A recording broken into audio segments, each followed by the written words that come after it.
feel free to put your hand up on Teams or give us a nudge if you're in the room, and at the end of the slide, more than happy to discuss it before moving on. I'm well aware that if you try and retain that question to the end of the presentation, you'll probably forget it and kick yourself later on. We will come to questions at the end as well, if you feel it's not appropriate to sort of chip in there, but feel free, that's fine. At the end of the presentation, at the end of this session, we'll go away. We'll also email you tomorrow to request your feedback on the presentation, see what your thoughts are. If you have any further questions or you just want to get in touch, then you've got our contact details as well. So, an introduction to IC Nuclear then. Who are we? Well, we are the UK's only IC consultancy and training provider dedicated to the nuclear sector. We don't work for anybody else apart from the nuclear sector.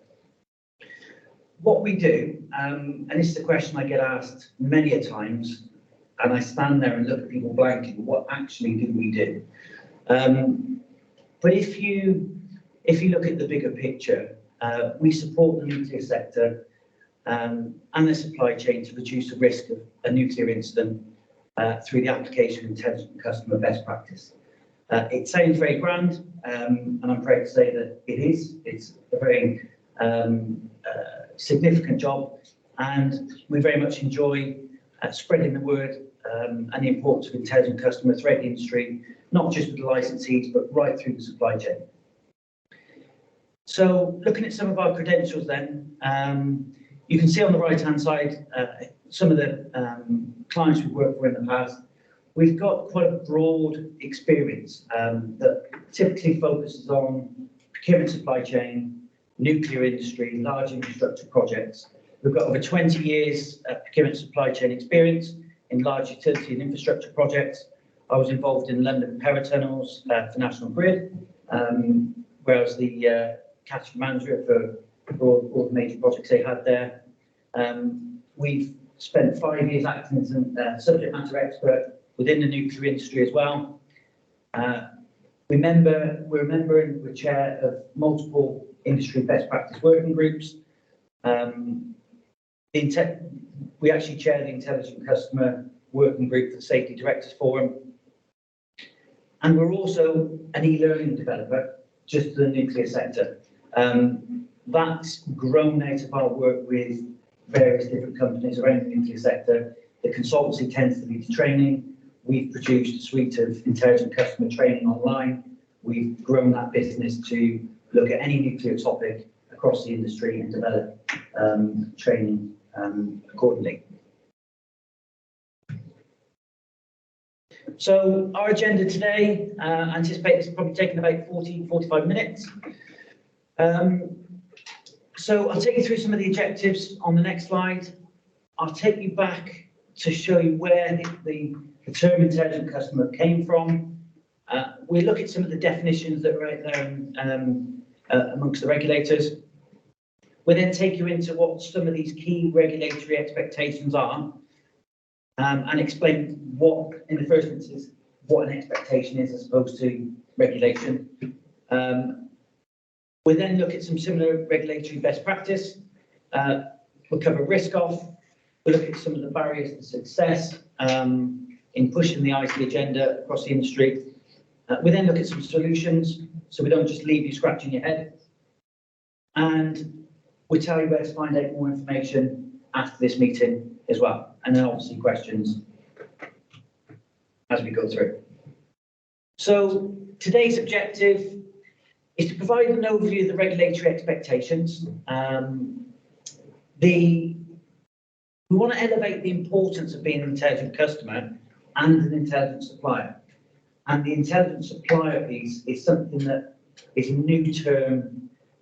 Nobody's really pushed it that much, but it's certainly getting a lot more focus from the regulators, a lot more focus from the licensees, and it just makes sense from a great supply chain management perspective to explain to the suppliers what it is you're pushing downhill and what you need support with to deliver that project successfully.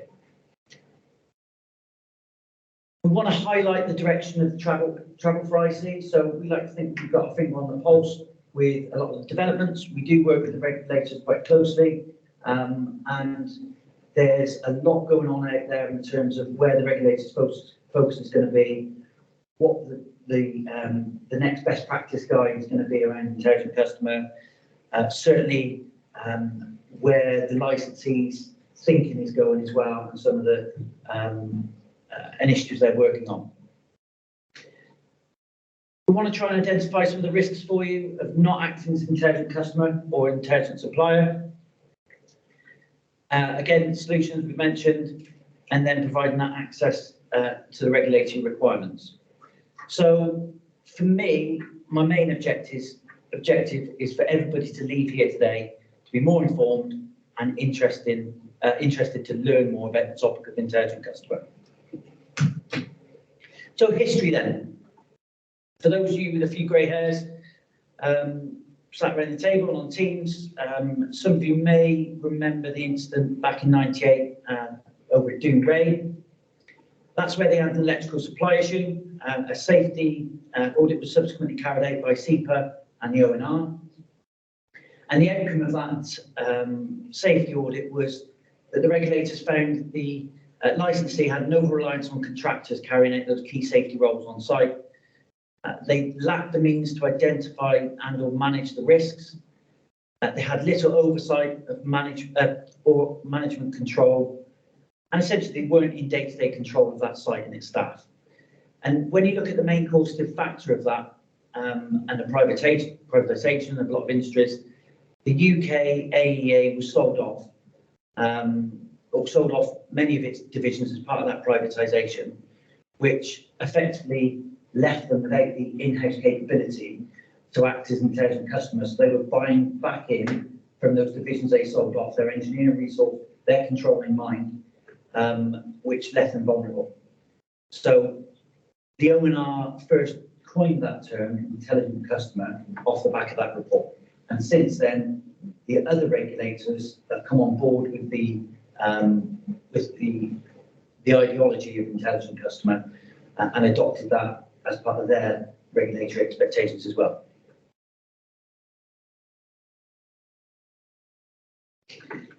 Again, a very common question, what we get asked about intelligent customer, what is it? So the Office of Nuclear Regulation defines it as the capability of an organisation to understand where and when work is needed, specify what needs to be done, understand and set suitable standards, supervise and control the work, and then review, evaluate and accept the work carried out on its behalf. Now, to try and put that into some sort of day-to-day context, there's quite a lot to take in. You're talking about outsourcing. So if you overlay that definition in terms of if you take a typical contract life cycle, which is what outsourcing is, whether you're buying works, goods or services, you start with identifying the need, you do a make versus buy assessment, you specify what needs to be done. You then assess the suitability of that supply and go through the procurement process. You place that contract and you monitor and oversee those guys on site. You then inspect and accept, which is you review, evaluate, and accept the work done. You close out, carry out reviews, and you repeat that cycle. It'd be great if every contract worked in that simple sort of circular process. It doesn't, but it's fine because it doesn't matter whether you go backwards and forwards multiple times on a project. If you think of the IC's job at each of those stages, it's easier to understand what sort of input you need. And that's when you can start developing your management arrangements about involving your ICs at each of those stages. So there are some issues with or challenges around intelligent customer at the moment. I mentioned earlier that the other regulators have adopted the term intelligent customer. In true regulatory fashion, everybody jumps on the bandwagon and describes it slightly differently. It's all trying to achieve the same thing, which started with the nuclear safety, and it's now spreading to radiological environmental protection and nuclear security. And the ONR coins the term intelligent contractor, but they don't define what an intelligent contractor is in their expectations they've written around the subject. However, the Environment Agency, in developing their expectations around intelligent customer, have coined the term intelligent supplier, which does give it a definition, and it sort of makes sense across all three disciplines: safety, security, and environment. And that definition is the capability of an organisation to have a clear understanding and knowledge of the products or services it has been contracted to supply, and the expectations of its customer in terms of environmental performance. So you can take that definition and you can throw in safety and security and broaden it, but that's what your intelligent supplier is defined as. And you need those two roles. You can't do it as just an intelligent customer, you need your supply chain.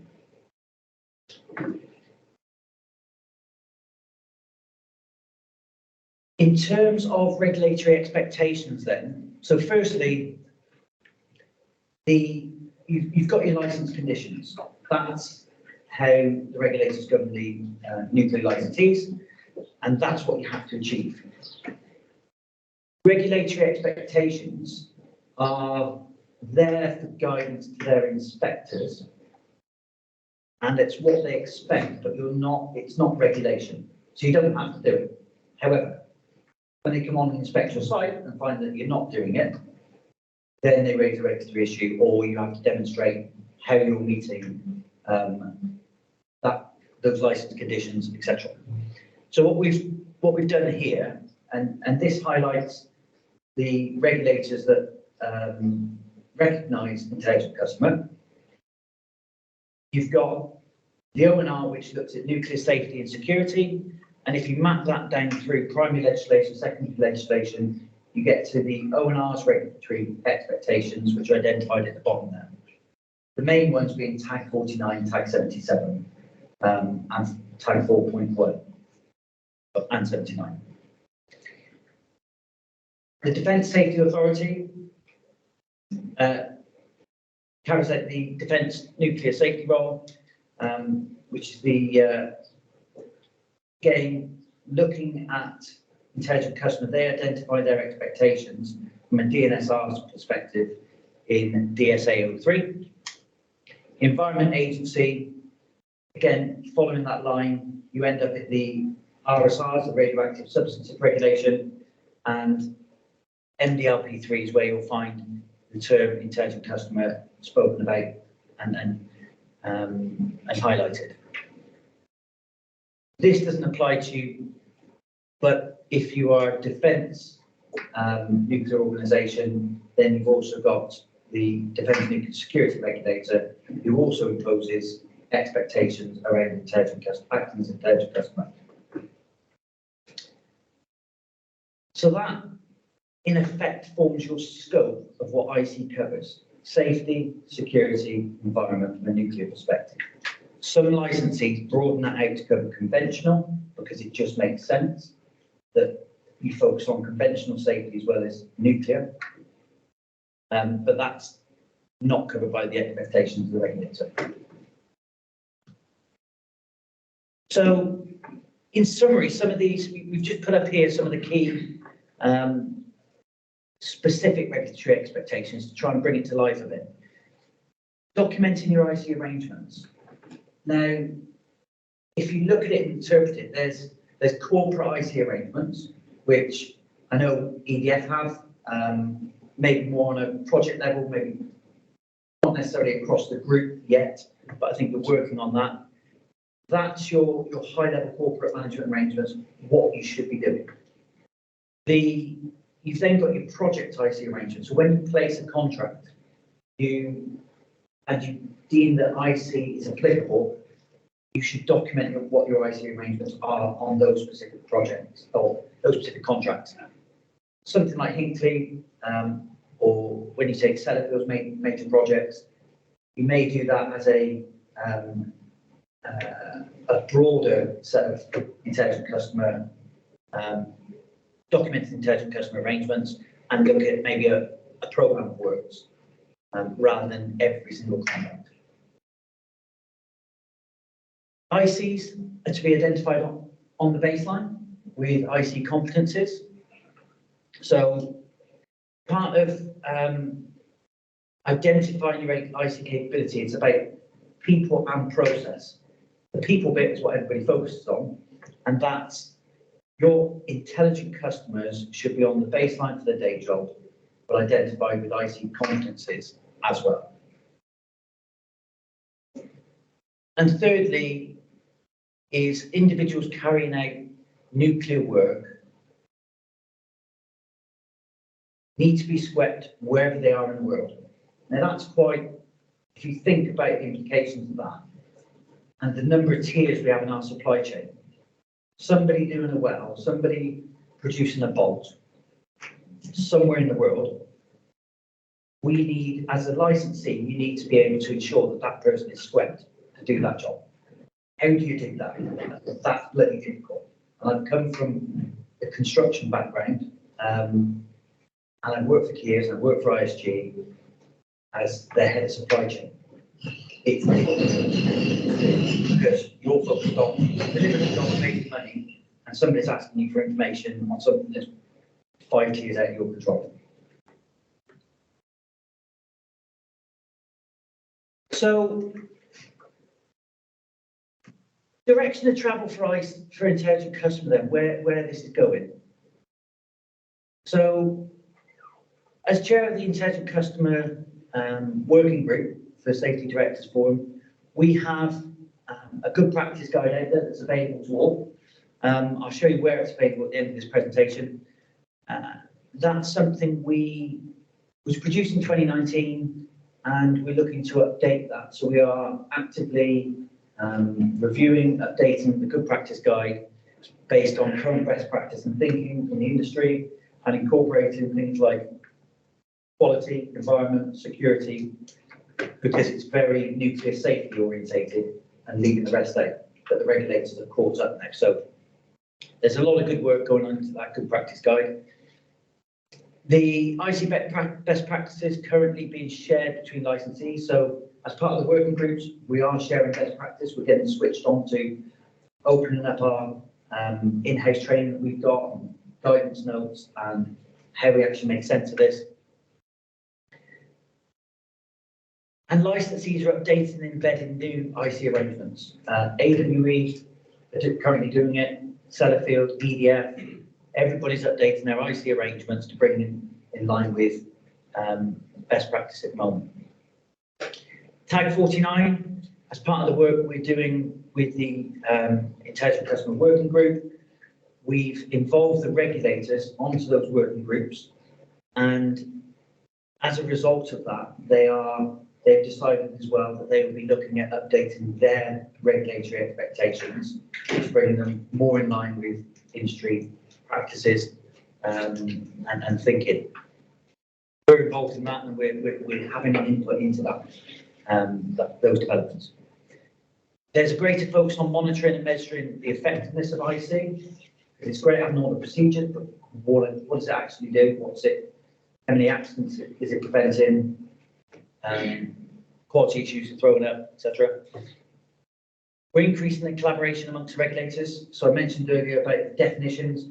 Everyone's got 4 different definitions meaning the same thing.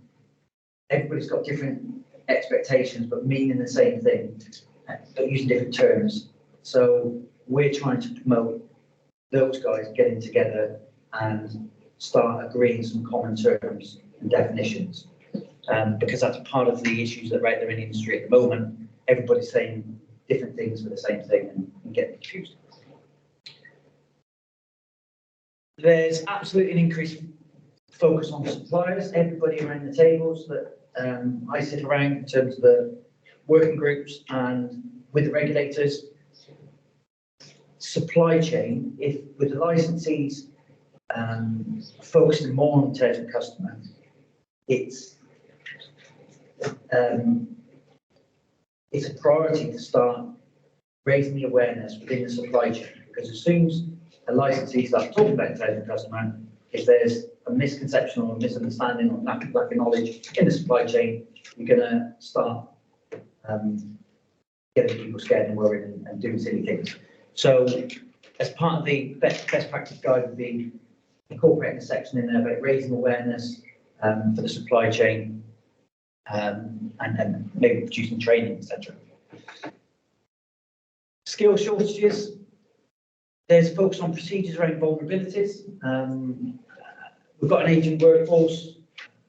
We're relying on more contingent workers and labour substitutes, which is fine. As an intelligent customer, you can use certain contractors as part of your intelligent customer capability, as long as you've got the balance right, as long as you have good vulnerability analysis amongst rising capability, and as long as you've got your staff covered in terms of things like notice periods in contracts, etc., and you've got sufficient control of those workers or that capability.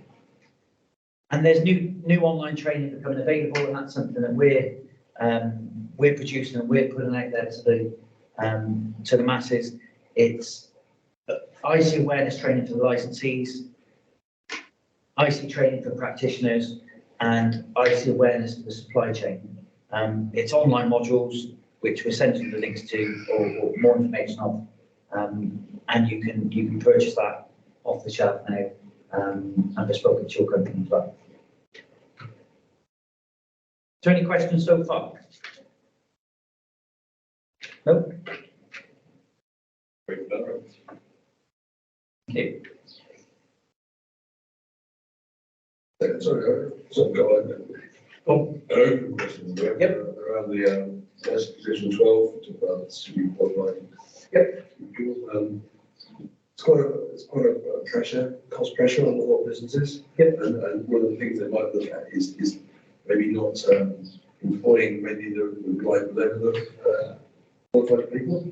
Yep. What do you think the IC's view on that would be? Well, funny enough, it's a topic of interest at the moment for the ONR. Certainly with the SMRs coming on board, these new organisations of nuclear who have these boxes and they think it's easy, we're going to put this manufactured box in the middle of this site. Yeah, and it's going to work. You're going to take an Elon Musk type approach to this and you're going to disrupt the industry. But they don't fully understand the implications of LC12 and 10. And we're looking at how intelligent customer can support them in understanding their capability. Because for me, intelligent customer capability isn't new resource. It's like putting a badge on your existing resource and procedures, but that resource and those procedures that are absolutely your bare minimum to act as your intelligent customer when outsourcing. It's not about doing stuff in-house, it's just about when you're outsourcing. So I think the short answer is you've got to comply with your license conditions. There's going to be pressures. The regulators are there to watch out for you cutting the corners, to submitting your license application, and you haven't got the in-house capability to be able to manage outsourcing. Of course, LC12 isn't just about outsourcing, about internal as well, which we don't cover, but there is a challenge out there, and the regulators are aware of it, certainly in the SMR space. As the industry grows, there is going to become a shortage of resources as well. And where do you get that from? So you've got to sweat those people again. Certainly things like critical safety and human factors is a problem. But yeah, Thank you. did that answer your question? Yeah. Okay. So when's it applying? Who's it apply to then? So intelligent customer applies when you purchase works, goods or services that has a potential to impact nuclear safety, nuclear security and radiological environmental protection. Doesn't matter whether it's £1 or £1 billion. The question is proportionality. The regulators are keen on making sure that there's proportionality to all this. They don't want the licensees focusing on their framework for stationary. They want to focus on the new reactors you're using, the big stuff.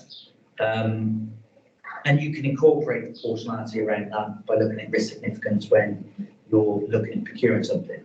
And you do that with quality grading, do it with S grading, so on and so forth. But both parties must work together for that intelligent customer, intelligent client, intelligent supplier relationship.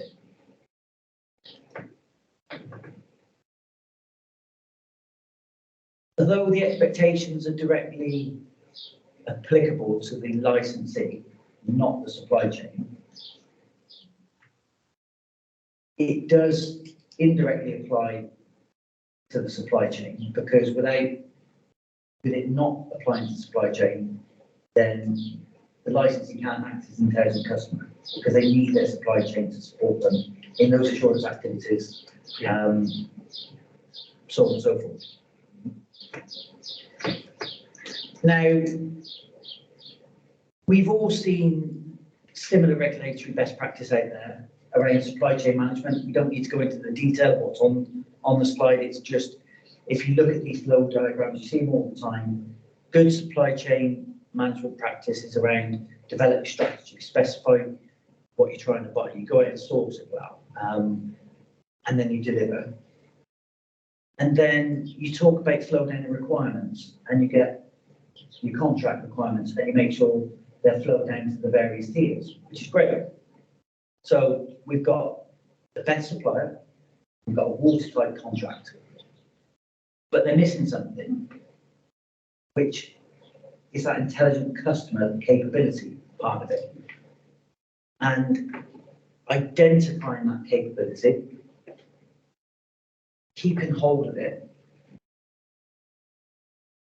and ensuring that if you make your organizational changes or you subcontract something out, you're not losing that capability in that process. Now, just a couple of quotes there from Tag 49 and Tag 77, which is the O&R's expectations. To put this in perspective, we've covered off that wherever they are in the world, that person needs to be swept. But also the person should ensure that it has sufficient capability to oversee and assure the performance throughout the tiers of the supply chain. So if you look at that as a model and the different tiers that you can have, your IC works with your intelligent supplier, but then your supplier subcontracts out. And in effect, they should be acting as an intelligent customers themselves, to their intelligent supplier, so on and so forth. And if they don't, then that breaks down slightly, and that's where you struggle with the information flows and the insurance activities, because you can't get that access. That person in tier 7 that's doing that well doesn't know where that well's going. They don't know the implications of that. They don't really care, because it's a well and they've got millions of other customers that are non-nuclear. So it's really working, mapping out that supply chain, getting hold of them, getting down to the important parts of it, and ensuring that you maintain that control. You would say it's as important to be looking then through the supply chain as it was on the construction side? Absolutely. You've got to get down into the supply chain, because as a licensee, you've got to build that facility. You choose to subcontract out, you hold that license. Anything goes wrong, you're the license holder. And it's all right saying you've got a watertight contract, great. But when you've got a nuclear incident, when you've got a problem, saving 100 grand on the contract because it's watertight and you can back it off to them, you've already done that deed. And it's not an easy task to map a supply chain. It goes all over the place. But you need to identify what your capability is and sort of track those important elements then to make sure that the supplier is aware that that activity or that information they're being asked for is the capability. And you take any of those parts out or lose any of the parts, you're not acting as a Because it's really quite hard. It's quite a line between have you got enough or have you got too little to manage that. How do Yes. you know when you've got over that line or under that line, should we say? In terms of, That's the question, because when stuff goes to side and ours, and it's so standard, someone's failed, isn't it? yeah, So you've probably got not enough resource in that area to manage that risk. yes. But if you've identified your capability and the procedures that are really important, because let's face it, in the contracts, we throw everything in there, right? But your assurance activities, your supply chain standards, those key ones, that's what you want to make sure that are being adhered to. And you can take a risk-based approach to identify which areas you're going to focus on and track that down. So where are the bolts that matter? Let's not focus on the other stuff yet, unless we've got time to put that. So you don't support that area. Yes. Risk-based. It's got to be a risk-based approach. You could be falling short of where you need to be as an intelligent. Yes, absolutely. And that's where the O&R focus as well, is that risk-based approach. So some of the risks here, these are not risks you're not used to managing already. And again, that's the thing about intelligent customers. It's nothing new, but it puts a different focus and a spin on things to help you manage and mitigate these risks. You'd already be looking at a lot of this, but if you implement intelligent customer, if you focus on intelligent customer principles, you will mitigate some of these risks even more. Your poor quality output and rework that we're discussing. Obviously, they will lead to loss of profit and accidents and injuries and everything else. But ultimately, it all comes back to when you're managing the risk, it's the nuclear incident. And that's what you're ultimately trying to manage and mitigate. And that's from a safety, security, and environmental perspective.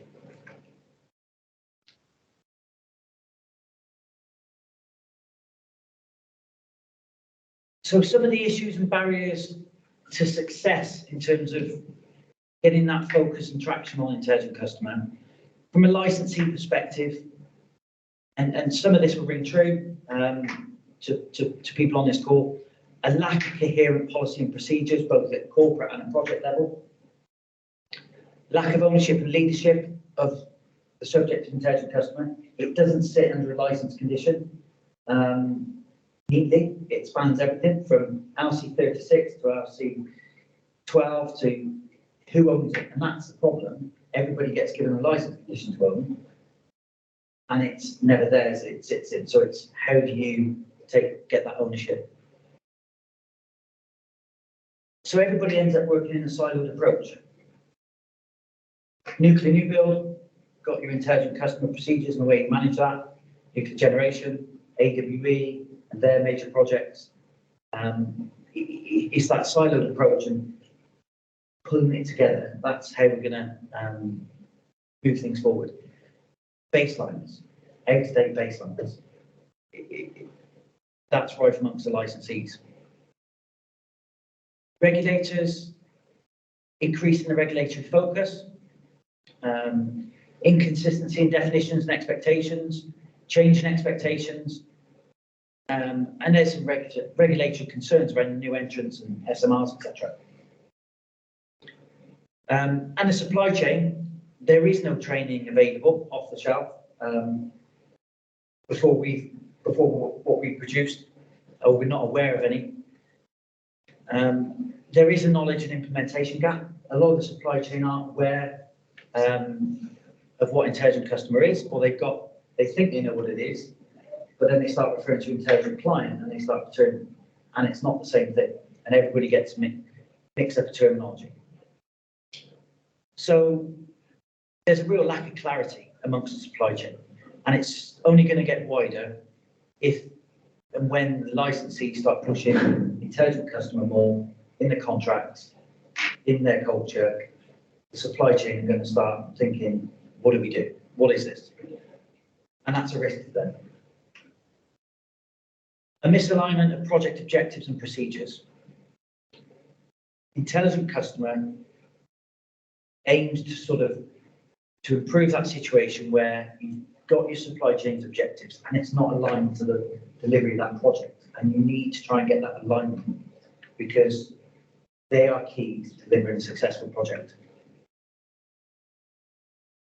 And then the dilution of requirements then supply chain. The more they separate, the more dilution comes. The more control you need to try and have, the more resource you need to throw at it.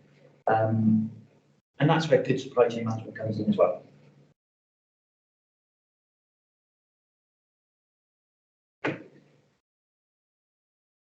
So what can be done then? So I'm trying to come up with some solutions for you guys rather than just painting an awful picture of what's going on out there at the moment.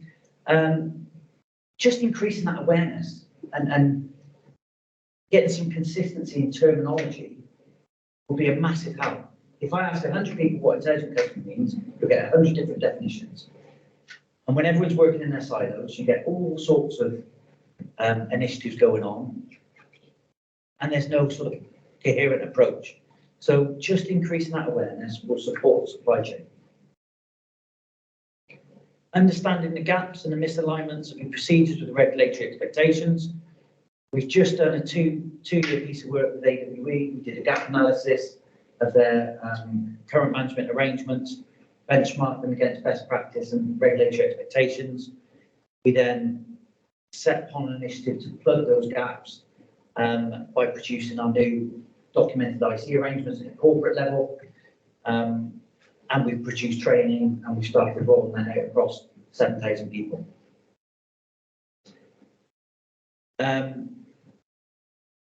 Improve visibility, monitoring and oversight of the supply chain and all of its tiers. Having that visibility of supply chain is critical, not just to intelligent customer. There's so many other things as well. And I'm sure most organisations have looked at supply chain mapping at some point. It's getting your arms around that and putting more focus. Being more proactive and responsive towards key assurance activities. And that's from a supply chain perspective as well. In highlighting what your IC capability is in terms of procedures, that will help supply chain see what is important, what's not as important. Anybody got any questions? Is that making sense of that? Yes, it is. Yeah. So we've reached the end of the presentation. Bit of a sales pitch, unashamedly, but it does help you guys. We have a website, icnuclear.co.uk. We were keen when we developed the site to incorporate a knowledge bank. This knowledge should be free. So if you visit the website here, you will have links to all the information you need to know about the topic of intelligent customer. If you want to see the good practice guide, that's where it is. If you want to have a look at tag 49, you can click on it. That's where the latest copy is. It's linked to the website, so it's all the updated. It's always updated. It's not sat on our servers. So as soon as you update that document, you'll get the latest copy. We also have a LinkedIn page, IC Nuclear, where we share best practice. We'll be sharing the output of this presentation online as well. So please feel free to follow and hook up with us. And there's no sign up or emails required. So you don't have to put your email in to get spammed by somebody. You can just go on and get that information. But please use it. It's more up to date than anywhere else you'll find. We will, hopefully, find this beneficial, this presentation. We will email you tomorrow morning, asking a couple of questions and trying to gather some feedback. If anybody's got any questions or want to talk about intelligent customer anymore, my mobile number will be on there, our office number will be on there. Feel free to give us a call. We'll be more than happy to have a chat. Thank you very much. Thank you very much.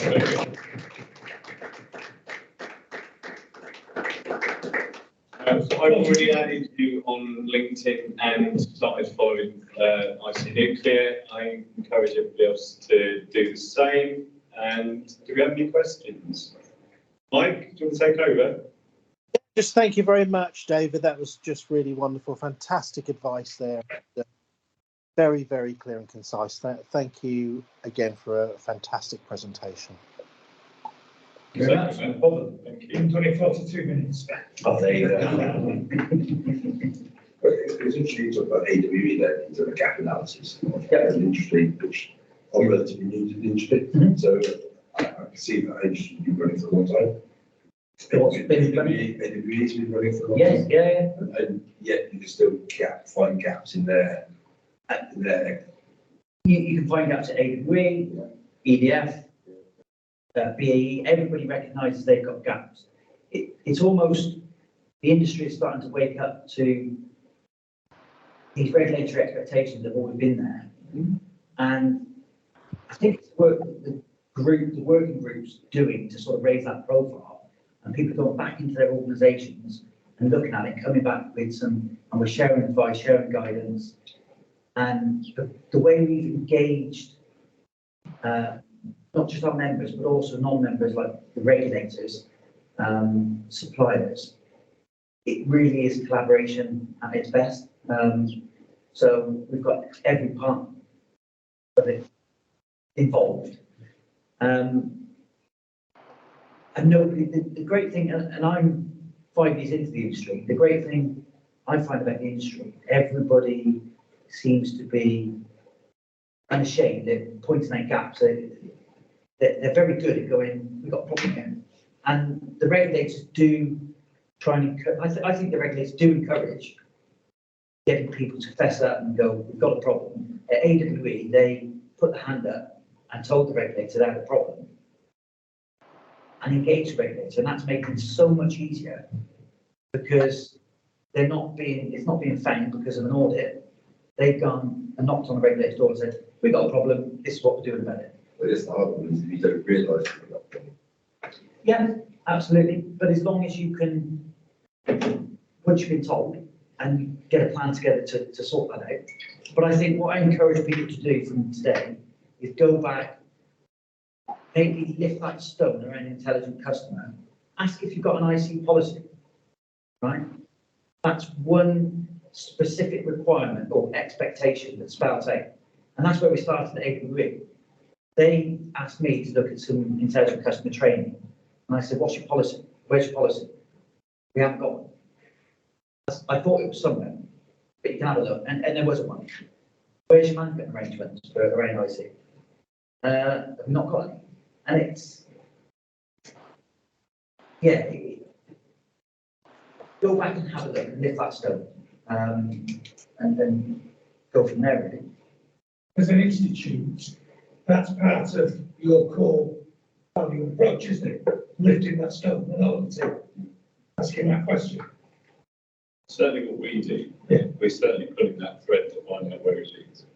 And do you, a question for me. I was surprised, and taking that John's point, I was surprised that so AWE, I don't believe are engaged with the ICWCI so much. I know a lot of projects they don't. They're aware of them. Yeah. I think the two are aware of each other. But if you take intelligent customer and what that's trying to achieve, the clerks of works on site is absolutely critical. Exactly. Assurance activity is that independent assurance that before they can fill that hole in, that's been done, right? If you read the paragraph at the bottom of our banner over here, it says the ICWCI is the professional body supporting nuclear safety through quality inspection. Okay. And it says it. That's what we do. Could, and this is throwing something back at you guys then. So we've got the intelligent customer working group, and it would be great to get you guys along, do a presentation for us and the licensees around work control and we can have that discussion then around intelligent customer, quality control, class works, right, how that fits in, because I think for me it goes hand in hand. Yes. Yeah. So I'm sure we would love to. I'll take it to them. No problem at all. With the working group, who's party to that? Who's on that? Can you describe the group to us, please? every licensee. Every licensee. Every So licensee. for SMRs through So, to AWE and every other. Got Rolls-Royce. Yeah. Babcock, BAE, AWE, EDM, Sellafield, Doomray, Magnox, low-level waste services, NDA, Mhm. all 4 regulators involved. More than it's a sort of something. Yeah. Absolutely.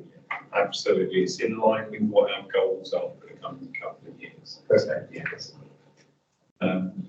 Outside of this meeting, I'll make contact with yourself and you talk to me about what we can offer in the way of a lecture for you, and I'm going to come down and bring some colleagues along for that as well. Great, thank you very much. Quick question for you, Dave. So what you've covered today, I've been talking about the last year and a half. My senior management Stuart will back me up on that one. Especially when it comes to sort of analysing that risk associated and the impact on the nuclear side. Talk about some of the tags as well, and actually I'm rather disappointed to see that in our latest surveillance strategy, HBC, that all of those were rejected. So all 3 tags you mentioned today. And also the resourcing of risk analysis as well, was also rejected. So I've made that point regarding intelligent customer. I also talked about the liability damage goes 2016 as well, which I think just touched on a little bit in a way about nuclear accident.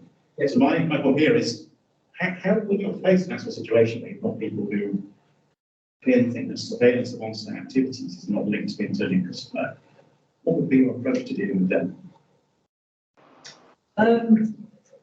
Well, we're a consultant, but if you want our advice or the discussions I would have is the surveillance is a key part of the assurance activities. And if you take that away, how are you acting as an intelligent customer to monitor and oversee and ensure that that work being done by that supplier that you should be doing as a licensee, but you haven't got the capabilities or outsource? How do you maintain that control? And how can you assure yourself? And the answer is you can. Absolutely. Yeah. So you're not acting as an intelligent customer because if you look at the definitions, monitor and oversee, and that maintaining control and oversight, you're not doing it. So those key activities. If it was activities that weren't really relevant in terms of some work on site, I get it, but take a risk-based approach. If that's identified as a critical activity or critical piece of work, you're not doing the surveillance, correct surveillance. You tell me how you're acting as an intelligent customer and maintaining control and oversight. Completely agree with that, Dave. Yeah. Can we move to online questions? Matt, you had your hand up. Did you want to say something or ask a question, Matt? Mr. Atherton? Hello, yes, can you hear me? Can you hear me in the room? Yeah, let's do that. Good online. Thank you. Yeah, it was a quick one. I wonder whether the IC working group had recognised models for what a good IC looks like in terms of organisational setup on varying projects and scales. Just out of interest, really, and whether they were as a group able to be shared. Yeah, if you have a look at the good practice guide, that was produced by the Intelligent Customer Working Group. That will give you a good start. It is slightly out of date, which is why we're updating it. But that will give you an overview of what you're after. And I suggest you have a look at that first, and then, yeah, if you have any more questions, feel free. Perfect, will do.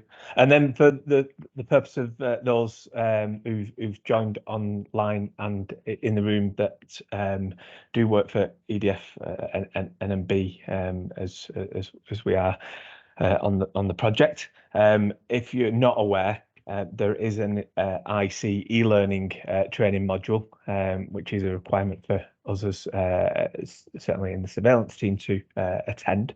And then as a business, we have an IC policy and an intelligent customer practice and guidance document, a lot of which it seems that they've picked David's brain because some of the points that have been presented today are very poignantly put within that document.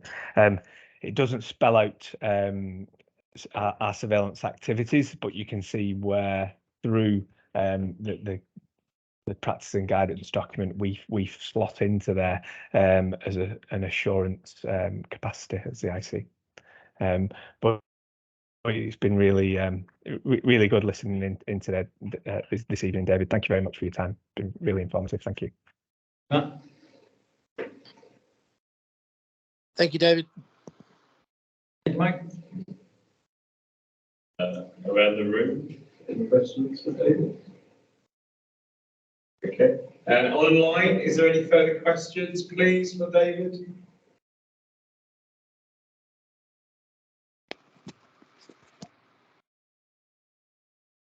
Okay, Mike, if you want to close the show and hand back eventually. Okay, thank you very much, David. Really enjoyed that, and very wise and sage-like advice given there. And once again, thank you very much for your time. Apologise for not being there in person, but I had a family thing to attend to this afternoon. But thank you very much indeed. Look forward to meeting you in the near future. Thank you. Yeah. Echo everything. I think we all enjoyed it. Yeah, can we show our appreciation in the usual way, please?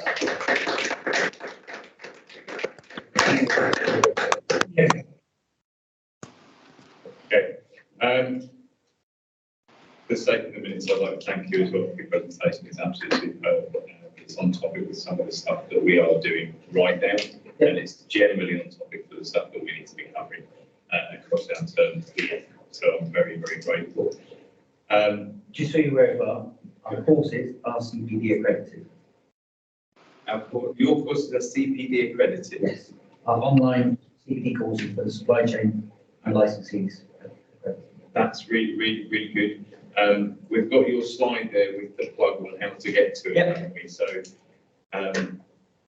take that as well. CPD accredited is really good. That's CPD accreditation, the provider thing.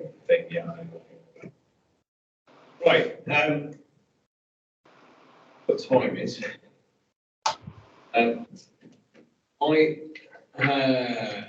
don't know what we've got left on the agenda, but there is two